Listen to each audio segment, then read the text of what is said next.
Elbaf is the longest built-up arc in the entirety of One Piece, and the beauty of it is that despite 1,000 chapters of lead-up to this storyline, it remains a giant mystery box on the surface, where we do not yet have a confirmed villain, conflict, primary goal for the arc, or even the cast of characters. Elbaf is a refreshing throwback to the golden age of One Piece, an arc where seemingly anything can happen. However, while Elbaf seems like a mystery box on the surface, we do in fact have a lot of quietly set up points that provide a narrative framework for what the arc is set to be. To begin with, all signs point to Elbaf being a heavily Straw Hat-centric arc, with some of the most significant planned character writing for the crew in the entire story. And along with this, we actually know for a fact what the primary conflict of Elbaf has to be about, as well as the implied set of antagonists that would come with this. And finally, the primary theme of Elbaf is something that has been a long time coming, one that is one of the most important to the ideas of One Piece in general, that is finally set to get a deep exploration. So today we're going to be delving into the setup character arcs of Elbaf, the conflict and villains, and finally a thematic preview of the storyline, all of which points to Elbaf being on track to go down as one of the best arcs in One Piece history. But first, if you want to use a high quality VPN for only $3 a month, Surfshark is offering that deal to my viewers right now. Surfshark VPN is the sponsor for this video. And in case you don't know what VPNs are, most people are using VPNs these days whenever they are online, since it's become a necessity to prevent your data being stolen. And VPNs like Surfshark also allow you to change your location to anywhere you want on the globe online, to give you access to lots of movies, TV shows, and streaming live events for free. For example, there are anime that are only available for free streaming on Netflix in Japan, but with Surfshark you can just change your location to Japan and get free access with the click of a button. And again, while most VPNs cost $15 a month and maybe you're already using a VPN, you can switch to Surfshark and have a world-class award-winning VPN for less than $3 a month. And if you follow my link below, you can get an extra 4 months of Surfshark for free. All you have to do is go to surfshark.com/morge to get your deal today for less than $3 a month and an extra 4 months free. Link in the description below, or just scan the QR code.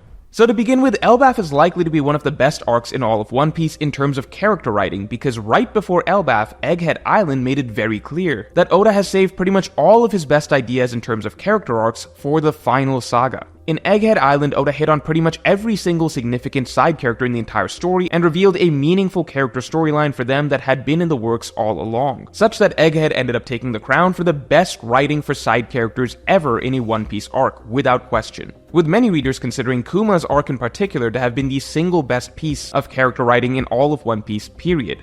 And the biggest thing that stood out about all of the great character storytelling that we got in Egghead was that it was all clearly pre-planned, with most of the seeds of these character arcs having been planted hundreds of chapters back, going all the way to the pre-time skip. All of this strongly indicates that Oda has been saving his best character storylines for the final saga. Now, the one thing that stood out in Egghead was that the only exception to this rule was the Straw Hats themselves, as they were the only characters in that arc that surprisingly got zero meaningful writing. Now that makes sense when you consider that it's impossible to pack everything into a single arc, and so whereas Egghead was where Oda began pulling out all of the stops with his side characters, whatever Oda has saved for the Straw Hats will have to unfold in the following arcs. And so we can see right off the bat that Elbaf is shaping up to be a Straw Hat-centric arc, as finally we are getting a storyline that does not begin with us being inundated with a ton of new side characters, but rather we are getting a much needed return to actually focusing on the crew itself. The simple fact that the first several chapters have been following the Straw Hats and the Straw Hats only is a huge indicator that this will be a crew-focused storyline. And if we add in the fact that Oda has clearly been saving his best character writing ideas for the final saga, then Elbaf should be the first arc in all of post-Timeskip where we finally start getting some major character writing for the entire Straw Hat crew again,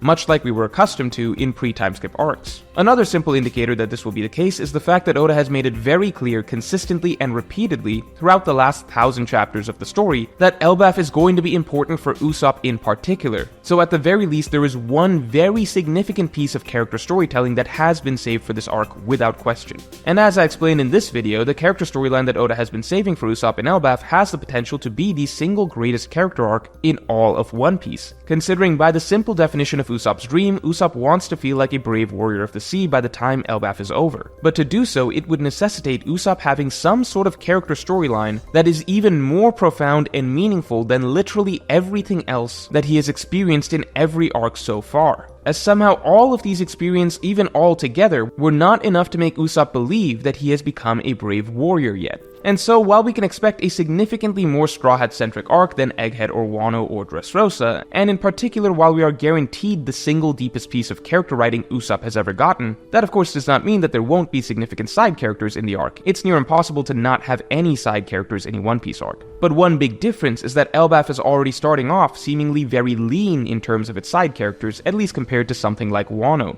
And while we can assume that some giants will be significant in the story, that roster is very unlikely to balloon to the absurd size of something like Wano, or Dressrosa's citizens, as those arcs specifically went hard on building a giant cast of side characters among the nation's citizens, specifically because those arcs were about a great rebellion by the nation's citizens against the ruling power. But Elbaf has no such plot or conflict. It seems that the meat of the conflict will come to Elbaf rather than requiring a lot of setup within it. And in that regard, any characters that seem set up to join the story of Elbaf are the ones that we actually care a lot about and want to actually get significant storylines for. For instance, the red-haired pirates. Shanks is one of the most beloved but mysterious characters in One Piece, and is clearly a major personal favorite of Oda's. So if Elbaf is the storyline that Oda has been saving for this character, then this arc is likely to give us even more top-tier character storytelling. Now on top of this, Elbaf's plot has tremendous potential to be one of One Piece's most exciting ever. Because to begin with, unlike a Dressrosa or a Whole Cake or a Wano, Elbaf really is a blank slate. We don't know exactly what is set to happen. We don't know the main villain, we don't know what the primary conflict will be about. All we know is that Oda has been planning it since the start of One Piece, meaning it will be both one of the best planned storylines in the entire series and a total surprise. Now, despite the mystery surrounding it, there are several clues that we have at the moment that allow us to piece together a potential framework for the plot that make it extremely interesting on paper. For instance, to begin with, it is almost guaranteed that a major facet of the storyline will be attaining the fourth and final road poneglyph.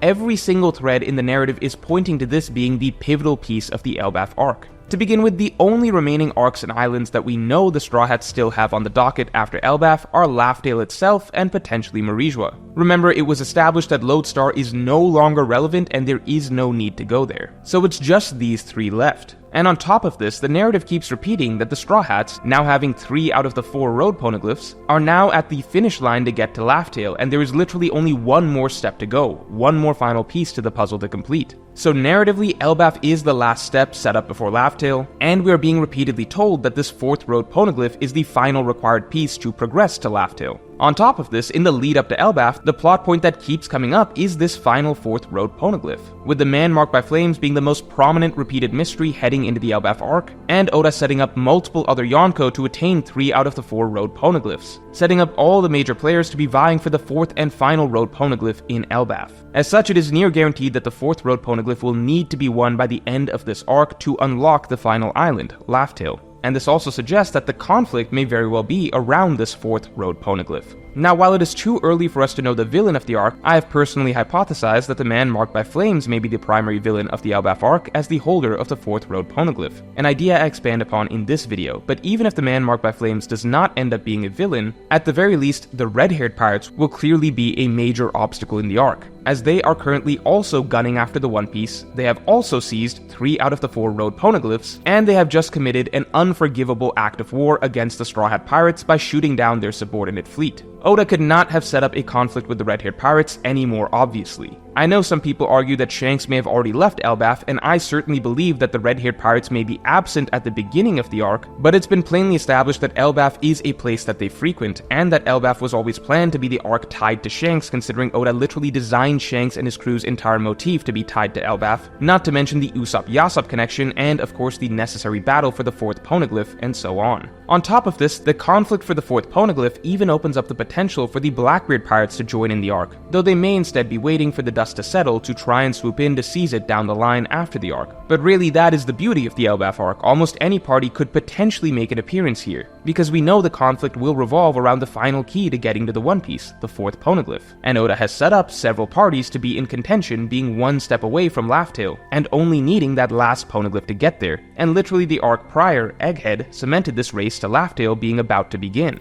So ultimately, the Elbaf arc could be as simple as the Straw Hats versus the red-haired pirates, which in itself would be exciting and extremely personal, but the conflict could also be as grand and epic as a large-scale multi-faction battle with groups such as the Blackbeard pirates, the Holy Knights, or even Cross Guild thrown into the mix, as all of them have been given incentive to try to seize the road poneglyphs, and that is the primary prize of this arc. But finally, if that's what the arc's plot is about, then what would the arc's actual themes be about? What has Oda been setting up for so long with Elbaf? What is the meaning behind this conflict? Well, the likely primary theme is easy to identify if we look at the two characters who seem most clearly set up to be pivotal in the storyline and the purpose of this particular setting. We are looking at Usopp, Shanks, and the culture of the Elbaf giants. These three pieces strongly indicate that the primary theme of Elbaf is set to revolve around what it means to be a brave warrior, and the direction this goes may not be what readers expect. But before we get into it, this spooky season you can get Onigashima, Hachinosu, and Thriller Bark as travel posters for your walls. And in case you missed it, every month we are bringing the entire world of One Piece to life, island by island, with new batches being released every month. So if you want to get this Halloween trio of islands, they are only available this month of October and then never again. But the best part is, with your bundle of posters, you get an invite to join me live on stream to discuss any One Piece topic that you want, and share your One Piece ideas in front of thousands of viewers. Plus, you'll also be able to join me in a smaller, more private group setting happy hour that I'll be hosting online once a month. Plus, you'll get a 20% discount on all other items in the Morge store, and a hand-drawn bookmark,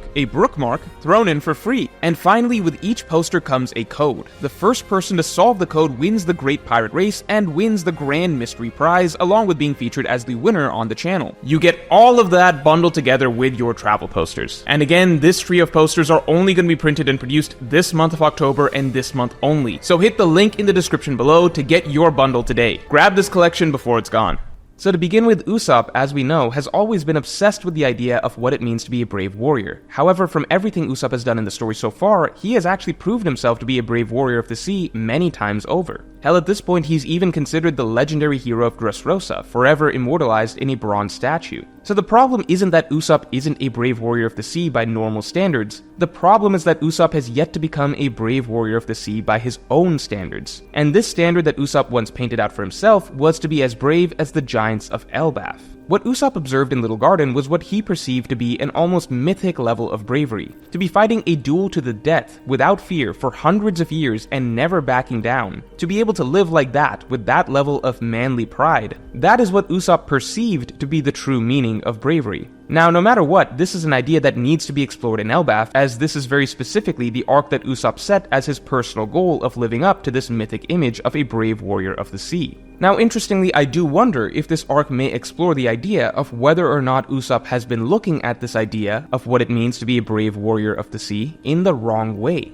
Because one thing that stands out is that while Shanks was always thematically planned to be tied to the Elbaf arc from the very conception and design of his crew, Shanks himself stands for a very different type of bravery than the Elbaf warriors. The Elbaf warriors' version of bravery is very much based on bold machismo. In their culture, any small slight disagreement or challenge may lead to a duel that lasts hundreds of years. However, Shanks represents a far more mature and level-headed form of bravery. Bravery with purpose. Shanks never rises to fight over mere slights or insults. In fact, the only times in the entire story that Shanks has ever raised a sword to fight has been to defend his friends or himself. That is the entire point of his character, to represent that being a man does not have to mean trying to be macho and tough all the time. If you look at how Shanks operates and compare it to how the Elbaf giants operate, it's almost a complete 180, even though they both represent strength. Interestingly, we got a glimpse of this through Luffy and Zoro's philosophies. Luffy and Zoro in Mocktown were quick to jump to the challenge of fighting the champion when they heard that there was someone strong in town claiming to be a champion. This attitude would be much like the attitude of the Elbaf giants. However, when it really came down to it, in a serious setting, both Luffy and Zoro recognized that there was no need to fight over petty challenges and disrespect. And that is the scene that stands out far more in the Jaya arc. And so while we know the Elbaf arc will revolve around the theme of being a brave warrior, it may not be as simple as Usopp becoming his vision of a brave warrior, but rather it may be a thematic delve into what it actually means to be a brave warrior, and whether or not Usopp has been looking at it wrong all along. More evidence to this being a central idea of the arc is the fact that Usopp's first idol, Yasopp, will be in this arc. And while Yasopp imprinted on Usopp the image of what a brave warrior of the sea should look like, an image that Usopp grew up idolizing, At the same time, in the pursuit of being a brave warrior of the sea, Yasopp was also a terrible person who abandoned his wife and child to die and never return. The reality is, there are flaws to the figure that Usopp idolizes and their ideology. And one final point to remember is that very often we come across certain islands' cultures where they seem to uphold a very honorable idea on the surface, only for the arc to pick that apart as it goes. For instance, in the Wano arc, we were shown the great honor of the samurai who embraced death. But as the arc continued, it began to critique the idea of dying an honorable death simply for the sake of dying an honorable death, which is an important distinction. As while our heroes are all prepared to give their lives for the battle, none of them do so for the sake of an honorable death. They are not fighting with the purpose of crafting their legacy through death. This is an idea that will be discussed more in the Wano analysis, so stay tuned for that. But the point is, all along we've been waiting on Elbaf as the island of brave warriors, when in reality in this arc we may be getting a total deconstruction of what it actually means to be a brave warrior. So all in all, with Elbaf, we can expect some of the best character writing in the story, and specifically for the Straw Hat crew as a Straw Hat-centric arc. Usopp of course will be a focal point, but the other side characters, who may be potentially given shine, such as Shanks, are also ones we've been waiting on storylines for some time. The plot and conflict itself has to revolve around the Fourth Road Poneglyph in order to progress the narrative to the final stage. And this is a near given considering every piece of build-up towards the Elbaf arc has centered around attaining the fourth and final Poneglyph to begin the race to One Piece. This setup means that not only would the red-haired pirates make for a fitting challenge, but other Yonko crews potentially as well, with even some government forces such as the Holy Knights potentially playing spoiler. But most importantly, what will this whole arc actually be about? It is set to be about what it truly means to be a great warrior, an idea that needs to be examined in a story like One Piece that features so many mighty warriors, with such contrasting philosophies. And this is the perfectly fitting central theme for an arc like Elbaf, as only the most deserving group will be the ones to walk away with the final road Poneglyph that everyone is so desperately fighting for. So let me know what you believe the story of Elbaf will be in the comments below, and if you enjoyed this video then definitely like and subscribe. And you can get my extended thoughts on this and all future topics on my weekly podcast by supporting me on Patreon, link in the description below. And make sure to get your amazing deal for Surfshark VPN for less than $3 a month and an extra 4 months free, link in the description below, or just scan the QR code.